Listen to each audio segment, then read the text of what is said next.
A new roguelike deck builder enters the arena soon with Yohane the Parhelion NUMAZU in the MIRAGE, and I think this could potentially be something special. Now today, let's dive into what it's all about, what I think separates it from an overpopulated genre, and if you should be checking it out. My name's Alex, this is SwitchCorner, and if you enjoy the video, subscribe, it helps out the channel a huge amount. For those eager to dive into the world of Yohane the Parhelion NUMAZU in the MIRAGE, a free demo is currently available on the eShop, offering just a glimpse of the game ahead of its official release. Now the full game is set to launch on February 22nd, 2024, and it will be available for $29.99 USD or your regional equivalent. Now while specifics about a Western physical release are not readily available, the game does appear on PlayAsia, complete with English language support. So the demo kicks off swiftly, introducing us to the protagonist Yohane and her companion Laylaps, a wolf-like creature with the ability to speak. Now their life is a mix of Yohane's frequent blunders in fortune telling and then the comforts of home life. Things here take a turn when Ura-Numazu, a close friend and baker, falls ill. We promptly advise her to take a rest and help her get home. This is where the story takes an unexpected twist. Now earlier we'd actually placed a mirror in our home. That suddenly begins to glow. Now before we realize it, we are drawn into this mirror, landing in a world that we quickly notate as being the mirror worlds. Here our friends are nowhere to be seen and everything is the opposite of what it is in the real world. Now our new mission is to navigate this reversed world and find a way out while leveraging newfound magical abilities. Now the demo towards the end reveals basically that events in this world directly tie to the real world. So Ura-Numazu, who we've said is sick, she's being manipulated here, and by defeating a specific enemy we can cure her. Now that's what stands out for me in this game, it's how it's intertwining the narrative with the gameplay. It's not just about repetitive runs for improvement, but rather it's taking these real world problems, let's say, and throwing them into an alternate universe. It just adds a fresh twist to a genre that so often copies and repeats the exact same things. So here we'll accept quests and we'll need to basically complete them. So gameplay here is divided into two distinct parts, the mirror world and the real world. In the mirror world, players engage in roguelike runs focusing on battling through a constantly changing landscape. The real world in contrast serves as a hub location for advancing that narrative. Here players can accept various quests and face challenges which not only drive the story forward but also allow for character progression. Yohane, the main character, can be upgraded here as well permanently using reputation points, and these points are earned by completing quests, and it enables players to enhance Yohane's ongoing abilities. Early upgrades available in the demo include unlocking new cards, boosting health, or even an option for revival in the next run should you be defeated. Additionally, there are outfit choices, and these actually play a role beyond mere aesthetics. For instance, in the demo there are two outfits, the standard attire and a maid outfit. Each outfit influences the starter card and the charm you receive, which is a type of buffer item. So for example here, the maid outfit comes with a sleepy Ura-Numazu charm, which regenerates 10 HP every time a store is visited. Quests and challenges in the game then are varied. Some are crucial for story progression, these are labelled as important quests.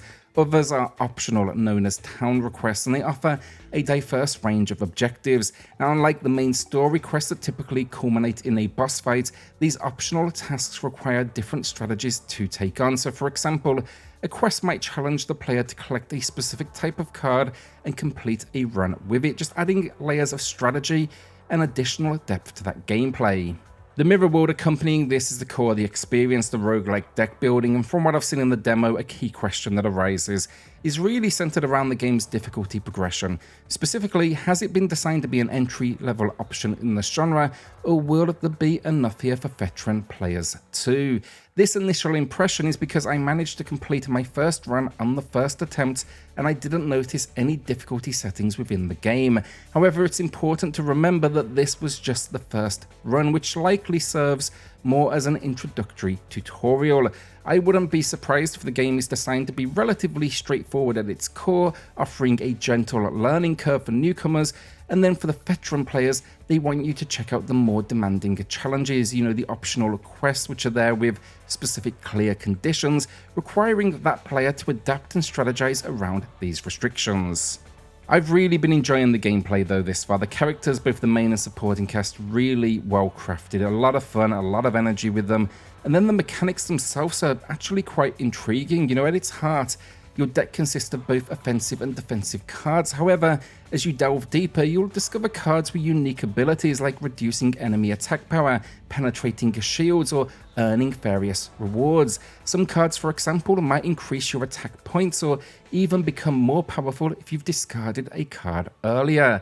These cards, they all mesh together smoothly, and then you're given a total of 3 action points to play with. Now, so far I've encountered cards with 1 and 2 action values, but I anticipate this will change as the game progresses. In true roguelike fashion then as well, each run starts you off with a new randomly selected deck. While there are methods to influence which cards appear in your deck, a big part of the genre's appeal really lies in adapting to the variety it throws at you. As you journey through the game's world, choosing which tale to move to next, that will also be a challenge for you. You know, the board is dotted with a mix of encounter types from standard and elite battles to shops, rest stops where you can heal or upgrade a card, and then event tiles as well. These often involve interactions with other characters. So basically here, even the path you follow will need to be part of your strategy as you do get further into the experience. Additionally then, each battle in the game rewards you with various items, including in-game currency and new cards. Also, you'll encounter charms which act as character buffers, and they can be stacked to enhance your abilities. Another thing I really like then is the summon cards. These are one-time use cards only, a fact I actually learnt the hard way, but they offer a unique tactical advantage. Basically, you can call upon your friends to assist in battle. Now, while you can't control them directly, their interventions can significantly alter the dynamics of a fight. So for instance, they might provide defensive shields or allow you to draw extra cards. This feature adds an extra layer of strategy to each encounter as you decide not only how to best utilize these powerful summons, but also, you know, just I guess decide if you should when they are extremely limited. Regarding the demo, there was only a handful of issues that caught my attention. Firstly, the user interface isn't the easiest to navigate, though you do get the hang of it fairly quickly.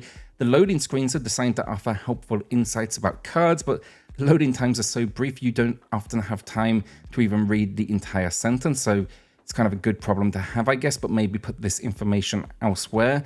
Also then, I will say I noticed limited variety of enemies in this first section of the game, and some of the animations as well seem somewhat repetitive. Outside of a few card actions, she tends to just repeat the same movements, which gives off a slightly, I guess, budget vibe. Despite these minor gripes though, the rest of the game looks fantastic. One note I had with the 2D Metroidvania that released last year was the still image cutscenes didn't really work for me, and here it feels like there's a little bit more on the effort side. It's particularly noticeable during conversations, these top-notch, almost 3D-esque models, I guess. The level of detail and just personality in these moments, it really stands out. It adds a lot to the experience. Also, these issues, I guess, more than compensate for the few shortcomings in UI and animation variety. So yeah, overall, that is Yohane the Parhelion NUMAZU in the Mirage, and I am sold. It seems to be a fun spin on the genre that hopefully has enough depth that it can appeal to both newcomers and veterans alike. Now, naturally, only time will tell with that question, but I will be there day one checking it out, and you can expect full coverage here on the channel. So have you played the demo already, or will you be checking it out? Let us know in the comments, and with that, hit subscribe, join us here for reviews, deals, news and lists daily, and I'll see you all on the next video. Thanks everyone.